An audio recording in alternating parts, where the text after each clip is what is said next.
설교 전에 광고 하나 더 드리겠습니다. 제가 주보에 카드를 끼워 드렸어요. 이게 이제 다니엘 기도의 기도 카드인데 안에 보시면 개인 기도 제목, 가정 교회 기도 제목 이렇게 적을 수 있으니까요. 적으셔서 다니엘 기도회 때 함께 기도할 수 있도록 같이 여러분들 기도 카드를 가지고 21일 동안 쭉 달리셨으면 좋겠습니다. 혹시나 모자르신 분들 있다라고 하시면 저희가 남으면은 오늘 본당에서 이제 남으면 저희가 다시 가지고 있을 예정이거든요. 그래서 여분이 생겼을 시에 저희가 나눠드리도록 하겠습니다. 이게 50부밖에 안 왔더라고요. 그래서 한계가 좀 있어서 본당에서 저희가 수거를 하고 나서 이제 이 부분에 있어서 추가적으로 필요하신 분들이 있으면 여분이 남으면 전달해 드리도록 하겠습니다. 할렐루야. 주일 오전 예배 나오신 여러분들 진심으로 환영하고 축복합니다. 앞뒤 적어 보시면서 함께 인사하십시다. 말씀 가운데 도전과 은혜를 받읍시다. 시작. 아멘. 말씀 가운데 놀라우신 주님의 은혜가 있기를 소망합니다. 오늘 말씀 가운데 주님의 말씀하심을 듣고 반응하면서 우리의 마음을 주님께 올려드리며 나아가는 시간이 되시기 더욱더 소망하고 축복합니다. 수요일 금요일만 쓰다가 주일 오전 11시 예배 때 서려고 하니까 참 생각보다 많이 긴장도 되고 좀 다른 것 같아요. 아까도 잠깐 말씀드렸지만 원래 이신구 목사님께서 섬겨주시기로 하셨었는데 일정상 그게 좀 어려워서 제가 설교를 하게 됐습니다. 과연 11시 예배를 부교육자가 그리고 또 심지어 전도사가 섬기는 교회가 얼마나 있을까 싶더라고요. 이렇게 준비하면서 그런 분들을 전도사 때 경험하는 교회가 얼마나 있을까 좀 생각이 드는데, 그러나 하나님은 설교를 어떤 사람이 하던 간에 준비하신 은혜들을 우리 가운데 들려주실 줄 믿습니다. 그것을 바라보시면서 오늘 설교를 같이 함께 들으셨으면 좋겠습니다. 여러분, 요즘 교회에서 가장 많이 이야기가 나오고 핫한 세대가 어떤 세대인지 아실까요? 다음 세대입니다. 그러면 여러분들에게 한번 여쭈어 보겠습니다. 나는 다음 세대인 것 같다. 손 한번 들어보실까요? 나는 다음 세대인 것 같다. 자, 그러면 나는 기성세대인 것 같다. 손 한번 들어보실까요? 이제 자신 있게 들으셔도 됩니다. 생각보다 굉장히 많으시네요. 여러분들의 마음은 청춘이 아니신가 봐요. 그러면 성경에서 말하는 다음 세대의 진짜 의미는 어떤 것일까요? 과연 우리가 이야기하고 보고 듣는 대로 무언가 나이가 정해져 있으며 혹은 주일학교 아이들, 저희 학생부 아이들, 그리고 청년들, 그들만 다음 세대일까요? 라고 좀 생각을 해봤으면 좋겠습니다. PPT 화면 한번 보여주시면 감사하겠습니다. 글씨가 잘 보이시나요? 일부러 검은색으로 만들었는데 흰색으로 바뀌었네요. 첫 번째 다음 세대 읽어보도록 하겠습니다. 시작. 우리가 일반적으로 말하는 보편적인 관점. 다음 것도 한번 읽어보겠습니다. 시작. 지금 우리가 믿고 있는 신앙을 이어받아 우리가 알고 있는 초등학생, 중고등학생, 청년들을 일반적으로 칭하는 내용들입니다. 이것은 제가 굳이 깊게 설명하지 않아도 많이 알으시겠죠. 그러나 우리 교회 11시 예배는 저희 어른들도 계시지만 아이들, 학생들, 청년들도 있기 때문에 이 다음 세대라는 의미를 조금 더 설명하자면 어른들이 믿는 예수님을 여러분들에게 전해줬을 때 그것들을 듣고 받아들이는 세대를 의미합니다. 자, 쉽게 말하면 믿음을 이렇게 잘 물려주는 세대를, 물려주는 것을 받는 세대를 우리는 다음 세대라고 보통 칭하기도 하죠. 그렇다면 오늘 저랑 집중적으로 보게 될 또 다른 다음 세대의 의미를 한번 보도록 하겠습니다. 두 번째 다음 세대 읽겠습니다. 쭉 읽어주세요. 그냥 함께 읽겠습니다. 시작. 성경의 깊은 관점, 예수님을 믿는 유산을 받으며 하나님의 다스리심을 받고 자라가는 모든 세대. 자, 예수님을 믿는 믿음을 유산으로 받으며 지금 현재 하나님의 다스림을 받고 계시는 모든 세대를 성경에서는 다음 세대라고 얘기를 합니다. 자, 이 해석에 그럼 나이를 넣을 수 있을까요? 없을 것 같아요. 자, 이사야서 46장 3절 4절로 한번 가보도록 하겠습니다. 제가 본문을 준비 못했어요. 성경책을 찾아주세요. 이사야서 46장 3절에서 4절입니다.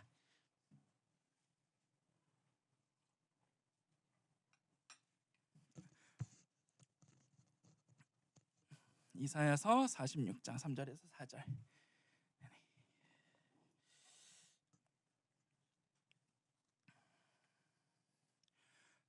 네, 함께 읽겠습니다. 시작.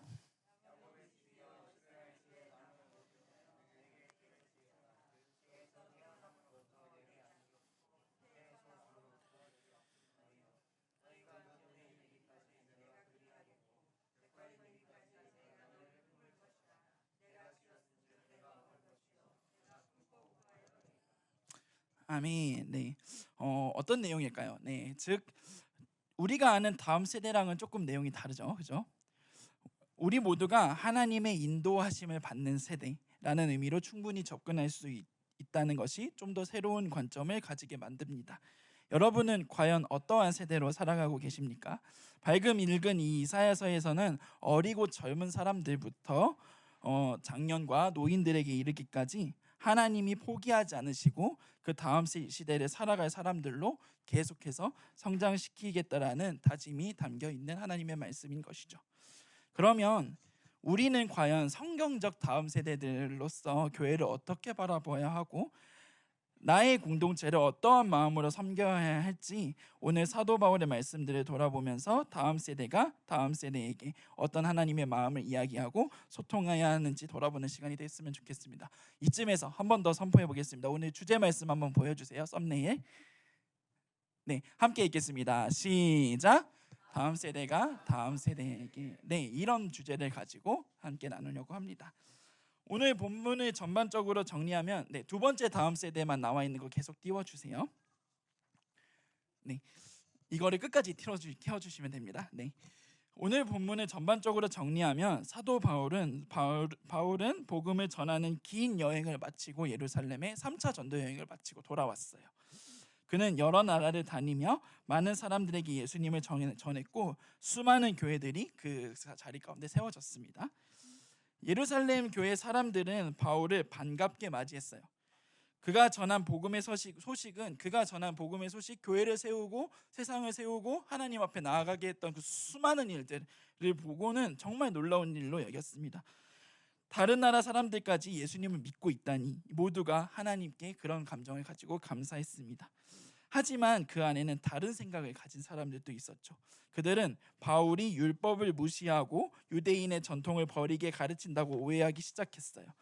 바울은 율법이 구원의 조건이 아니라 하나님께 감사하며 살아가는 길임을 전했지만 그 말이 잘 못 전해져 사람들 사이에 불신이 생긴 거죠. 여기서 말하는 이 율법은 어떤 거냐면 하나님이 모세의 시대에 너희들은 이렇게 살아야 돼라고 정해준 613가지 법이 있었어요. 우리나라로 따지면 뭐예요? 헌법과도 같은 존재입니다. 그것을 따르는 사람들이 있었다라는 거예요. 신약 시대에, 예수님의 시대에. 그 말이 못 전해져 사람들 사이에 여러 가지 불신이 생긴 거예요. 그때 예루살렘 교회의 지도자 야고보가 바울에게 말했어요. 사도 바울아, 이 오해를 풀기 위해 유대인들이 하는 정결 예식을 하자. 그러면 사람들이 너가 율법을 무시하는 사람이 아니라는 걸 알게 될 거야 라고 얘기를 하는 거죠. 여기서 정결 예식이란 어떤 거냐면 이제 모든 모세의 시대에 하나님께 예배를 드리기 전에 하나님께 나아가는 예식입니다. 자, 하나님은 죄가 있으십니까? 없으신 분이시죠. 그러면 하나님이 죄가 없으시고 깨끗하신 분이시기 때문에 그분 앞에 나아가기 전에 우리의 몸과 마음을 깨끗하게 하는 거예요. 자, 쉽게 말하면 지금 제가 양복을 입는 것 또한 하나님 앞에 그런 것들을 지키고자 하는 노력일 수 있는 것이죠. 손을 씻고 옷을 빨고 마음을 새롭게 함으로써 나는 하나님 앞에 준비된 사람입니다 라고 생각하고 나아가는 예식을 정결 예식이라고 합니다.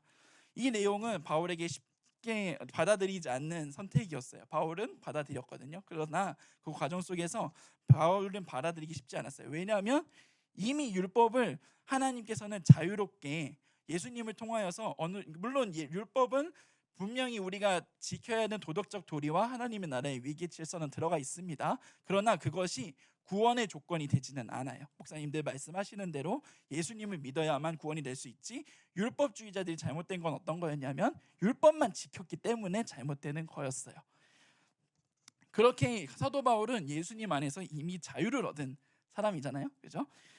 다른 이야기로 쉽게 표현해 볼게요. 율법 속에 정결 예식이 있는데 율법은 하나님이 주신 삶의 규칙입니다. 하나님을 사랑하고 다른 사람과 바르게 살아갈 수 있도록 도와주는 하나님의 기준인 거죠. 자, 좀 더 쉽게 말하면 하나님의 마음을 따라서 사는 안내서인 거예요, 율법이라는 것이. 그리고 예전 사람들은 이 율법을 다 지켜야 돼요. 613가지를 다 지켜야만 하나님께 갈 수 있다라고 생각을 했어요. 그러나 예수님이 오셔서 이제 하나님 사랑, 이웃 사랑 딱 두 가지로 요구하면서 너희들 이것만 지키면 이 율법은 다 완성되는 거야 라고 말씀을 하시죠. 예전 사람들은 그렇게 지켜야 했었으나 지금은 예수님이 그 율법을 완전히 이루셔서 우리는 율법을 지켜야만 사랑받는 사람이 아니라 예수님 안에서 이미 사랑받는 사람이 되었습니다. 다시 사도 바울의 얘기로 좀 돌아와 볼까요? 사도 바울의 이야기로 돌아와서 보면 사도 바울이 율법 중 한 가지인 정결 예식을 지켜야 한다는 야고보의 제안을 받아들이면 사도 바울은 이미 예수님을 통해 자유를 얻었음에도 그 자유를 야고보가 이렇게 선을 긋는 거죠. 또 여기까지만 해라고 선을 긋는 거죠. 하지만 바울은 이렇게 생각하기로 했습니다. 복음은 율법을 신앙생활의 기준으로 삼는 사람들과 가치관을 두고 싸우는 게 아니라 그들을 사랑하고 이해시키는 거야 라고 얘기를 하는 거예요. 내가 조금 더 손해보더라도 사람들이 하나님을 오해하지 않으면 그게 더 가치 있는 일이야 라고 받아들이는 거죠. 그래서 그는 그가 가진 자유를 내려놓고 아까 말했던 하나님 앞에서 깨끗하게 하고 마음을 정결하게 하는 그 예식에 참여하기 시작했습니다. 그의 마음에는 나는 옳다는 자존심보다 저 사람들이 하나님을 오해하지 않았으면 좋겠어 라는 인식이 더 강했던 것이죠. 이게 오늘 본문의 핵심 내용이었습니다. 중요한 것은 무엇이냐면 사도 바울은 자신들의 방식으로 율법을 무조건 지켜야만 하나님이 백성이 될 거야 라는 잘못된 사상들로 하나님을 섬기던 사람들의 생각을 무시하지 않았다라는 것입니다. 그들이 틀렸다는 것을 행동으로 이야기하면서 또한 그것을 뛰어넘어서 진정한 사랑을 그들에게 보여줬다라는 거예요. 예수님이라면 어떻게 하셨을까?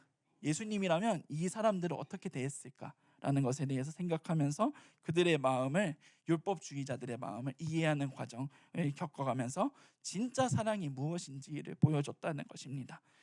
사도 바울이 아까 말했던 정결 예식, 하나님 앞에 깨끗하고 하나님 앞에 올바른 차림으로 나아가고자 하는 정결 예식을 하나도 군말하지 않고 지켜줌으로써 인해서 사도 바울을 인정하지 않았던 사람들은 사도 바울을 인정하기 시작했다라는 거예요. 제가 여기서 이야기하고 싶은 것은 그들은 율법을 믿는, 율법만 이야기하는 율법주의자들이었고 사도 바울은 예수님을 바르게 하는 복음을 이야기하는 사람들이었다. 그것만 강조하고 싶은 것은 아닙니다. 그들은 이해가 관계가 달랐습니다. 사도 바울은 이해가 되지 않았지만 그들의 입장을 존중해주는 사랑의 마음을 품었다는 것이 중요한 대목인 거죠. 교회 안에서 그리고 나의 삶의 자리에서 여러분은 나 자신이 믿음의 유산을 받고 전달하는 다음 세대라는 마인드를 가지고 사도 바울처럼 살아가고 계시나요? 아니면 다음 세대는 저 아이들이야, 다음 세대는 저 친구들이야 라고, 저 청년들이야 라고 규정하면서 나는 내 신앙생활의 기준을 다 가지고 살아가면 돼 라고 생각하고 신앙생활을 하고 계시는 걸까요? 우리는 점검해보고 내 공동체, 나의 교회 안에서 나는 어떠한 존재로 살아가야 되는지, 나는 어떠한 마음을 가지고 사람들을 대하는지 확인해 볼 필요가 있다는 것입니다. 사실 정말 마음 아픈 이야기지만 교회 안에서 이와 같은 마음을 품는 것이 쉽지가 않습니다. 교회 안에서는 섬김의 관계가 이해가 달라서 서로에 대한 오해를 하기도 하고 저 사람은 왜 저렇게 행동을 하고 말을 할까 생각하기도 하고요. 그렇게 고민하게 되고, 그리고 내 삶에서 우리 학생부 친구들은 학교에서 저 친구들은 도대체 왜 저렇게 행동할까? 저 선생님은 왜 나한테 저렇게 할까? 청년들에게는 직장 생활이 혹은 가족 안에서의 관계가, 장년들에게는 고위 직급의 사람들이, 나의 자녀들이, 나의 가족들이, 그 외에 여러 가지 문제들이 있을 텐데 그럴 때 우리는 쉽게 화를 내거나 내가 옳다고 주장을 하거나 상대방을 설득하려고만 한 때가 있지 않았을까 생각을 해보게 됩니다. 하지만 복음은 그렇게 말하지 않아요. 예수님의 사랑은 그렇게 말하지 않습니다. 복음은 사랑으로 대하라, 말이 아니라 행동으로 대하라, 보여주라 라고 이야기를 합니다. 예수님도 사람들과 늘 생각이 달랐지만 화를 내거나 억지로 설득하시지는 않으셨어요. 왜냐하면 그 분명한 포인트는 화를 내셨지만 그들에 대해서 억지로 막 잡아서 설득하려거나 하시진 않으셨단 말입니다. 대신 사랑으로 대하시고 진심 어린 행동으로 하나님의 마음을 보여주셨어요. 그 결과 사람들의 마음이 열리고 그들의 생각이 변화되었다는 것입니다. 우리도 마찬가지입니다. 우리 학생부 아이들은 학교에서 친구들과 생각이 다를 때, 혹은 청년들과 어른들은 직장에서 의견이 부딪힐 때, 가정에서 서로 이해하지 못할 때, 교회 안에서 마음이 맞지 않을 때, 그때 예수님을 마음에 모시고 있는 사람들은 그들을 내 생각으로 이겨내야 됐다가 아니라 어떻게 하면 사랑으로 이해시킬 수 있을까를 먼저 생각하는 사람들이 되어야 한다는 것이죠. 말로 설득하려 하지 말고 사랑과 진심이 담긴 행동을 보여주는 것, 그것이 복음의 진짜 힘입니다. 사도 바울은 자유를 허락하신 예수님을 믿었음에도 불구하고 정결 예식을 강력하게 주장하는 그들에게 진짜 자유와 사랑이 무엇인지 가르치기 위해서 정결 예식을 행해 주었던 것처럼, 여러분들의 삶과 공동체 속에서도 이해관계가 맞지 않는 삶을 살아가는 사람들에게 진정한 복음을 아는 다음 세대로서 그들에게 설득력 있는 사랑을 담아 그들을 사랑해 주시면 좋겠습니다. 그러면 그 어떤 사랑들보다 더 크신 하나님의 사랑이 여러분들을 위로하시고 여러분들을 더 깊이 하나님께서 안아주실 것입니다. 진정한 복음을 알고 가치를 아는 다음 세대인 우리 모두가 해야 할 한 가지 행동이 더 있습니다. 사랑을 해야 된다고 지금까지 계속 얘기했습니다. 다른 한 가지를 더 해야 되는데, 그건 어떤 거냐면 꿈을 꾸는 것입니다. 사실 이 내용들은 며칠 전에 제가 수요 예배 때 같이 설교를 좀 나누기도 했어요. 그런데 더 많은 꿈을 심는 교회 성도님들이 함께 들었으면 좋겠다 싶어서 다시 한번 가져왔습니다. 우리 사도행전 20장을 찾아보도록 하겠습니다. 사도행전 20장 9절에서 12절 말씀.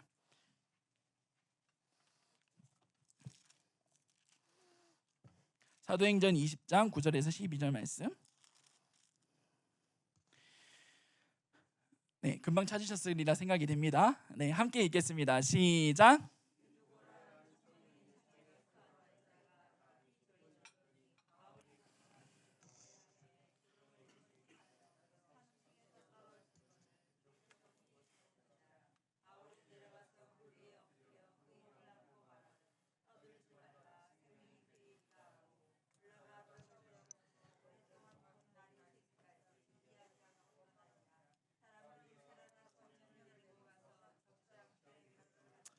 아멘. 네, 수요일에 나오신 분들은 이 본문 보셨죠? 기억이 나실 겁니다.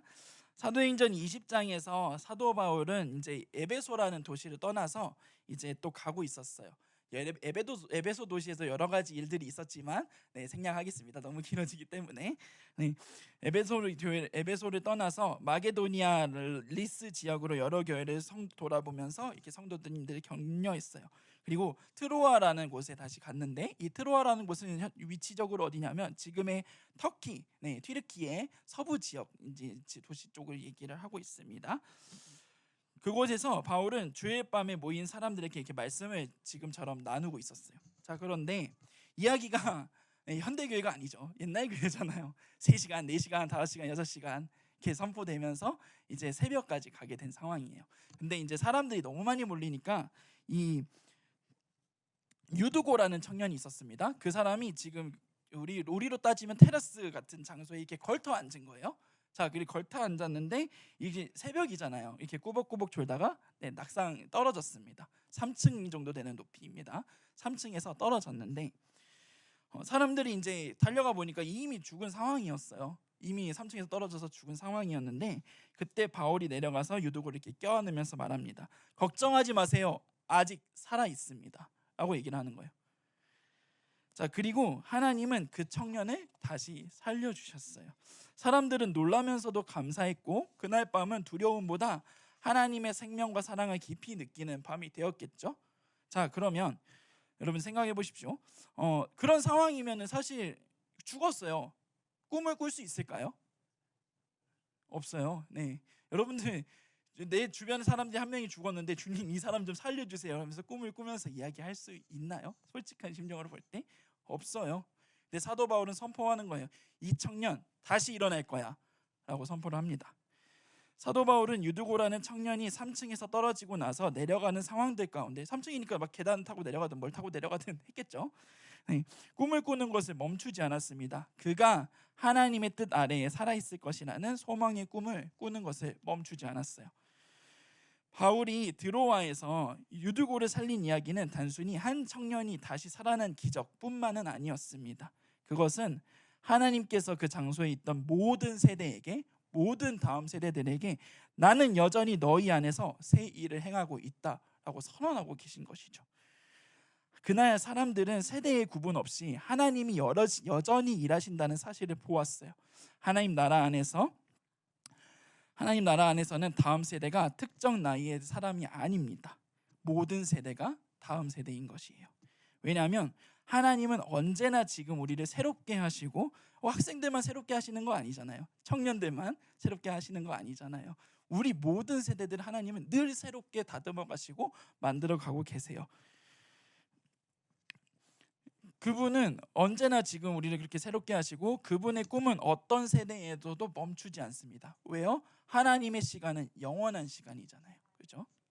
그래서 바울처럼 하나님의 꿈을 꾸는 사람이든 어린아이든 어른이든 그런 청년이든 장년이든 모든 세대들이 하나님 나라의 다음 세대가 되는 것입니다.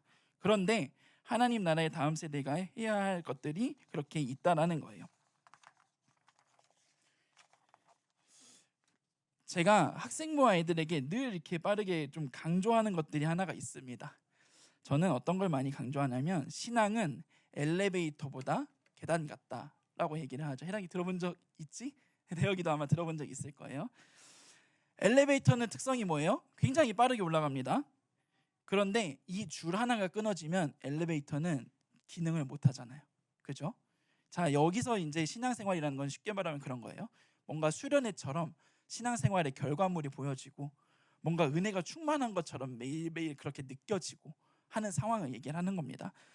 자, 그렇다면 그 수련회나 뭐 그런 은혜도 당연히 필요하죠. 끊임없이 우리가 그것들을 공급받아야 됩니다. 그런데 그것만 신앙생활이 전부냐라고 할 수 있는 거예요. 그렇게 물어볼 수 있냐라는 거죠. 계단은 느리고 힘들어요. 하지만 단단한 바닥을 밟고 한 걸음씩 걸어 올라가기 때문에 어떻게 돼요? 넘어져도 다시 일어날 수 있어요. 그래서 저는 그 신앙생활의 체계를 굉장히 중요시 여깁니다. 제가 아이들에게 뭔가 빠른 결과물을 요구하지 않았던 것, 그런 것들이 다 거기 그런 이유에 있었던 거예요. 계단을 하나하나씩 걸어 올라가면서 이제는 너희들의 신앙생활의 체계를 이제 완전히 잡아갈 거야 라고 얘기를 했었던 것 같거든요. 하나님은 빠른 사람보다 다음 세대는 속도보다 방향, 그리고 그런 것들을 하나님 더 중요시 여기십니다. 그리고 방향을 잃지 않고 걸어가는 하나님, 그런 사람들을 하나님 더 기뻐하세요. 그래서 우리 하나님 나라의 다음 세대들은 성과보다는 뿌리, 방향, 속도보다는 방향, 눈에 보이는 열심보다 꾸준한 믿음을 가지고 자라가야 하는 것입니다. 교회는 바로 꿈꾸는 세대들이 우리 모두가 그렇게 함께 걸어가는 기반이 되어야 된다는 거죠. 누군가 넘어졌을 때 왜 그랬니라고, 도대체 너는 왜 넘어졌니? 난 이게 참 이해가 안 된다라는 이야기들보다는 괜찮아, 다시 올라가자 잡아주는 겁니다. 그러게 손을 내밀어주는 공동체가 건강한 공동체입니다. 그런 교회 안에서 모든 세대가 하나님의 꿈을 꾸며 자라갑니다. 말씀을 맺고자 합니다. 여러분, 오늘 말씀의 결론은 아주 간단합니다. 우리는 모두 하나님 나라의 다음 세대고 하나님 나라의 다음 세대는 꿈을 꾸는 세대입니다. 보통 다음 세대라고 하면 어린아이들과 학생들, 그런 사람들만 꿈을 이렇게 바라보게 되지만 하나님의 입장에서는 그렇지 않아요. 하나님은 이 자리에 지금 있는 우리 모두를 다음 세대로 세우고 계세요. 왜냐하면 하나님은 지금도 일하고 계시고 그분의 꿈은 나이와 상관없이 계속 이어지고 있기 때문입니다. 그래서 하나님은 우리에게 모두에게 말씀하십니다. 너도 내 꿈을 이어갈 다음 세대야. 내가 너를 통해 새로운 세대를 세울 거야. 사도 바울은 자신과 생각이 다른 사람들을 미워하지 않았어요. 율법을 중요하게 여기는 사람들도 마음으로 품었어요. 내가 맞다고 싸우기보다 내가 사랑으로 설득해보자 라는 생각이었던 거죠. 그래서 자신이 이미 자유로운 사람임에도 기꺼이 정결 예식에 참여하기 시작했어요. 바울의 행동은 단순한 순종이 아니라 공동체를 세우는 사랑의 행동이었습니다. 그가 보여준 건 복음을 혼자 믿는 게 아니라 함께 살아내고 함께 믿는 것이다 라고 얘기를 하는 거예요. 우리도 마찬가지입니다. 우리 학생들 학교나 혹은 또 어른들은 집이나 교회 안에서도 생각이 다르고 마음이 다르고 할 때가 있죠. 그럴 때 복음은 이렇게 말을 합니다. 말로 이기려 하지 말고 사랑으로 품어라. 진짜 복음은 설득이 아니라 품음인 것이에요. 내가 조금 손해보더라도 상대가 하나님을 오해하지 않게 하는 마음, 그게 진짜 믿음입니다. 교회는 그런 사랑을 배우는 곳입니다. 그리고 하나님 나라의 다음 세대는 꿈을 꾸는 세대예요. 하나님의 꿈은 세상을 새롭게 하시는 꿈입니다. 깨어진 마음이 회복되고 서로 다른 세대가 하나가 되고 사랑이 넘치는 교회가 세워지는 것, 우리가 주일학교, 학생부, 그리고 청년부, 그리고 장년부에 이르기까지 이것이 공동체가 필요한 이유예요. 우리가 한 마음으로 사랑으로 품고 서로가 서로를 섬기며 단순히 내 주변 내 또래들만 섬기는 것이 아니라 모두가 모두를 섬기는 교회. 하나님은 우리를 통해 그런 교회를 이루어가고 싶어 하십니다. 하지만 그 꿈은 금방 이루어지지 않아요. 아까도 이야기했지만 신앙은 엘리베이터보다 계단 같아야 합니다. 엘리베이터는 빠르게 올라가지만 줄이 끊어지고 내가 교회 안에 상처를 받고 힘들면 그냥 무너지는 거예요. 그런데 계단처럼 내 신앙의 체계를 다시 잡고 진짜 하나님의 사랑이 무엇인지를 알면 그것은 흔들리지 않고 무너지지 않습니다. 잠깐은 넘어질 수 있으나 회복할 수 있는 기반이 있다라는 거예요. 하나님은 빠른 속도보다 방향을 중요시 여기십니다. 그래서 우리도 천천히라도 함께 걸어가야 되는 거예요. 누구는 빨리 걷고 누구는 느리게 걸어도 괜찮아요. 중요한 건 혼자 가는 게 아니라 함께 가는 겁니다. 교회는 바로 그런 것을 함께 걸어가는 공동체입니다. 아까도 말했지만 왜 넘어졌니? 탓하지 마시고 그들의 눈높이에 맞춰서 들어주세요. 그리고 사랑해 주십시오. 그게 교회 공동체인 것입니다. 유두고가 떨어졌을 때 그를 안아서 이 사람은 살아있다라고 외치는 사도 바울의 꿈과 소망처럼 여러분들의 삶도 그렇게 나아가시길 소망합니다. 하나님은 여전히 우리에게 말씀하십니다. 나는 내 안에 생명을 두었다. 나는 여전히 너를 통해 꿈꾸고 있다. 그것이 80대가 됐든 90세가 됐든 60세가 됐든 아니면 10대가 됐든 20대가 됐든 여전히 너를 통해 나는 꿈을 꾸고 있다라고 말씀을 하세요. 여러분들 그 사랑들을 깊이 느껴가면서 여러분들의 삶의 자리에서 하나님의 사랑을 이렇게 이야기하면서 살아가는 여러분들이 됐으면 좋겠습니다. 우리 찬양 조명으로 좀 바꿔주시면 감사하겠습니다. 우리 그리스도의 계절 찬양할 거예요. 여기는 청년이라는 단어가 나와요. 근데 오늘 내용에서는 여러분 모두 다 다음 세대입니다. 그런 마음을 가지고 그동안은 이제 청년들을 축복해주는 찬양으로 여러분들이 여겼다라고 한다면 지금은 오늘은 나를 향해서 그리고 우리를 향해서 우리가 어떤 복음을 가지고 다음 세대인 내가 또 다른 다음 세대들에게 또 다른 다음 세대인 내 주변 사람들에게 우리의 교회에게 어떤 이야기를 해야 되는가, 그런 마음가짐을 가지고 함께 찬양했으면 좋겠습니다.